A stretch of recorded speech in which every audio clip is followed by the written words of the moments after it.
Assalamualaikum warahmatullahi wabarakatuh. Ayuhat talamid marhaban bihudurikum bil madrasatis sanawiyah Surya Buana Internet di Malang bil maddah al-ulumul ijtimaiyah fil fasli sabi ma'al ustadzah Siti Zubaidah. Tayyib, al-an hayya bina nabda bi qiraati doa jamaah. A'udzu billahi minasyaitonir rajim. Bismillahirrahmanirrahim. Raditu billahi rabba wa bil islami dina wa bi Muhammadin nabiyyan wa rasula. Rabbi zidni ilma warzuqni fahma waj'alni min ibadikas sholihin. Tayyib. Kalian dan pemirsa kanal YouTube MTS Surya Buana Malang, kali ini saya akan menyampaikan materi tentang pengertian lembaga sosial. Adapun ayat yang berkaitan dengan pengertian lembaga sosial ada yang tercantum dalam Quran surat An-Nahl ayat 125 yang bunyinya A'udzu billahi minasyaitonir rajim. Bismillahirrahmanirrahim. Ud'u ila sabili rabbika bil hikmati wal mau'izatil hasanah wajadilhum billati hiya ahsan inna rabbaka huwa a'lamu biman dhalla an sabilihi wa huwa a'lamu bil muhtadin. Yang artinya, serulah manusia kepada jalanmu dengan hikmah dan pelajaran yang baik dan bantahlah mereka dengan cara yang baik. Sesungguhnya Tuhanmu dialah yang lebih mengetahui tentang siapa yang tersesat dari jalannya dan dialah yang lebih mengetahui orang-orang yang mendapat petunjuk. Oleh sebab itu, adanya pembentukan lembaga ini hendaklah bukan kita jadikan sebagai usaha untuk berbantah-bantahan terhadap sesama warga. Akan tetapi, hendaknya dengan adanya lembaga bisa kita gunakan sebagai wadah agar kita tidak terjerat dalam pelanggaran aturan. Baik, selanjutnya akan kita lihat tujuan pembelajaran yang akan kita capai hari ini. Adapun tujuan pembelajaran yang akan kita capai hari ini adalah 1. Menyebutkan pengertian lembaga sosial. 2. Mendeskripsikan ciri-ciri lembaga sosial. Yang ketiga, menjelaskan tingkatan norma. Yang keempat, menyebutkan fungsi lembaga sosial. Baik, mari kita pelajari satu persatu tujuan pembelajaran berikut ini. Pada tema sebelumnya, kita telah menceritakan tentang bagaimana pengaruh interaksi sosial terhadap kehidupan dan pembentukan lembaga sosial. Diterangkan bahwa adanya kehidupan sosial, manusia tidak lepas dari yang namanya interaksi sosial. Begitu juga dengan saat ini tentang pengertian lembaga sosial, kita hubungkan dengan kedudukan manusia sebagai makhluk ekonomi atau homo economicus. Di sini dijelaskan bahwa manusia selalu ingin memenuhi kebutuhan hidupnya. Mari kita lihat bagaimana contoh dalam realita kehidupan sehari-hari. Di sini digambarkan bagaimana manusia memenuhi proses kebutuhannya. Berawal dari adanya perdagangan dengan cara tukar-menukar barang, akhirnya dengan adanya proses kehidupan yang berjalan, kemudian manusia mencetak uang dengan harapan dengan uang akan mempermudah dalam usaha untuk memenuhi kebutuhan. Setelah muncul adanya uang sebagai alat penukar barang, akhirnya manusia bisa berjalan lancar dalam usaha memenuhi kebutuhannya. Misalkan di sini digambarkan dalam proses kegiatan jual beli. Dalam kegiatan masyarakat, pasti kita membutuhkan yang namanya wujud kehidupan yang tertib dan teratur.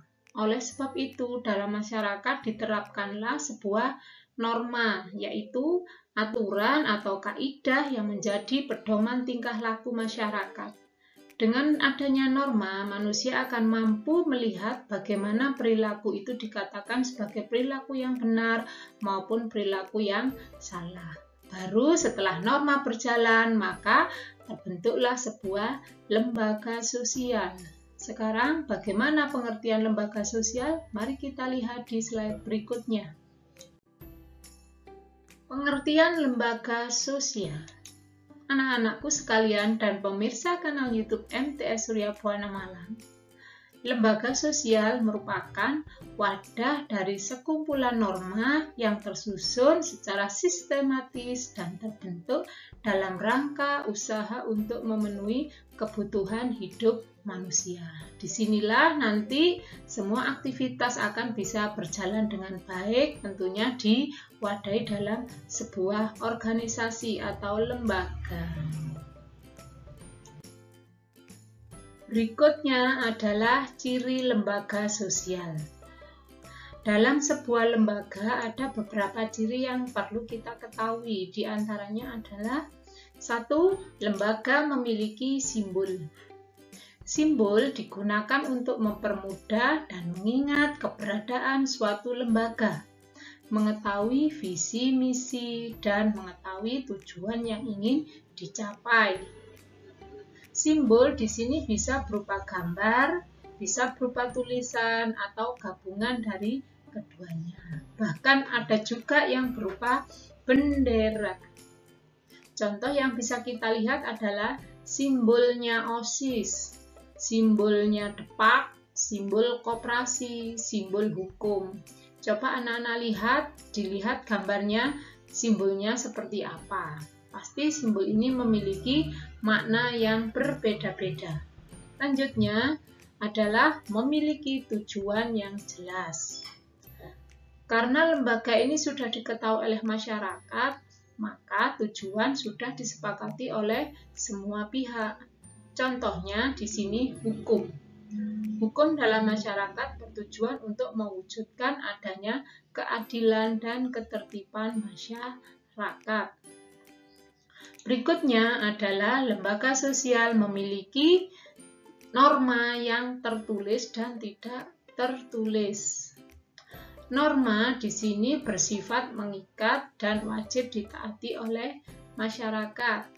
Misalkan dalam pelaksanaan sebuah keluarga, dalam undang-undang sudah disebutkan bahwa adanya kewajiban orang tua terhadap anak-anaknya. Tetapi secara tidak tertulis, di sini disebutkan bahwa anak harus menghormati orang tua. Contohnya, selain itu keluarga yang satu dengan yang lain harus saling menghormati. Selanjutnya, cirinya adalah lembaga memiliki kekekalan tertentu. Dalam sebuah lembaga, usianya pasti lebih panjang dari pelakunya. Kenapa? Karena lembaga ini setiap saat akan diwariskan kepada generasi yang akan datang. Contohnya adanya pembentukan lembaga DPR dalam pemerintah. Meskipun pelakunya itu sudah berganti orang, tetapi aturannya akan tetap berlaku, kecuali kalau ada perubahan perundang-undangan seperti sekarang ini adanya undang-undang hak cipta yang banyak terjadi tidak kesesuaian dengan yang ada di masyarakat. Selanjutnya, lembaga sosial memiliki alat kelengkapan. Hal ini digunakan untuk mencapai tujuan yang akan ditetapkan. Misalkan di sini TNI. TNI memiliki alutsista atau alat kelengkapan yang lengkap, bisa berupa tank, senjata, pesawat tempur, ataupun yang lainnya. Begitu juga dengan pendidikan, pasti ada alat-alat tulis atau kelengkapan yang digunakan untuk melaksanakan proses pendidikan. Yang terakhir adalah lembaga memiliki pola perilaku. Hal ini berkaitan dengan adanya pola perilaku suatu lembaga akan terwujud dari aktivitas masyarakat dan hasilnya. Contohnya, lembaga pendidikan, ada norma yang harus dilakukan oleh warga sekolah yang harus dipatuhi. Begitu juga dengan lembaga-lembaga yang lain pasti memiliki wujud norma yang harus dilaksanakan oleh semua anggotanya. Begitu penjelasan tentang ciri lembaga sosial. Selanjutnya, tingkatan norma dalam lembaga sosial. Dalam lembaga sosial terbentuk dari adanya norma-norma. Terbentuknya norma memiliki daya ikat yang berbeda-beda. Hal ini tergantung dari jenis sanksi yang diterima. Ada norma yang memiliki daya ikat yang lemah karena sanksinya ringan. Sebaliknya, ada juga norma yang memiliki daya ikat yang sangat kuat karena sanksinya sangat berat. Adapun tingkatan norma yang bisa kita lihat adalah berikut ini. Yang pertama adalah usage, folkways, mores, custom, dan laws. Mari kita lihat apa makna dari masing-masing tingkatan tersebut.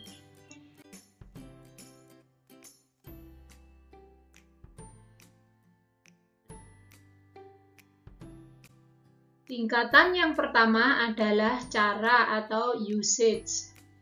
Cara merupakan tingkatan norma dalam bentuk perbuatan tertentu yang dilakukan dalam masyarakat tetapi tidak secara terus-menerus.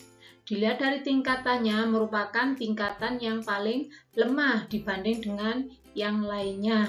Dilihat dari sanksinya juga ringan. Di sini bisa berupa celaan atau teguran.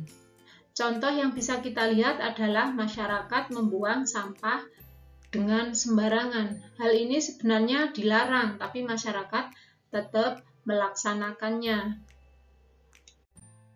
Tingkatan yang kedua adalah kebiasaan atau folkways. Tingkatan ini merupakan tingkatan perbuatan yang dilakukan secara berulang-ulang. Perbuatan ini dilakukan secara sadar, meskipun bukan sebuah peraturan tertulis, tapi dianggap baik oleh masyarakat. Dan sanksinya apabila tidak melaksanakan hanya berupa teguran. Contoh yang bisa kita lihat adalah adanya siswa-siswi yang sedang bersalaman dengan bapak ibu gurunya pada saat mau masuk ke sekolah. Kalian tentu melaksanakan juga. Tingkatan yang ketiga adalah tata kelakuan atau mores. Tingkatan ini merupakan aturan yang diterima oleh masyarakat dan aturan tersebut dijadikan sebagai alat pengawas atau kontrol oleh masyarakat kepada seluruh anggotanya. Sanksinya di sini juga cukup tegas, bisa berupa hukuman fisik, denda atau pengucilan. Contoh yang bisa kita lihat di sini adanya polisi yang sedang menilang beberapa pelajar yang berboncengan 3 anak. Bisa juga kita lihat ketika masyarakat melihat adanya pencurian massal. Pasti masyarakat akan memberikan hukuman fisik sebelum dia masuk ke dalam urusan polisi. Selain itu juga misalkan adanya masyarakat yang suka menggosip. Kalau ada yang tidak suka, pasti mereka akan dikucilkan.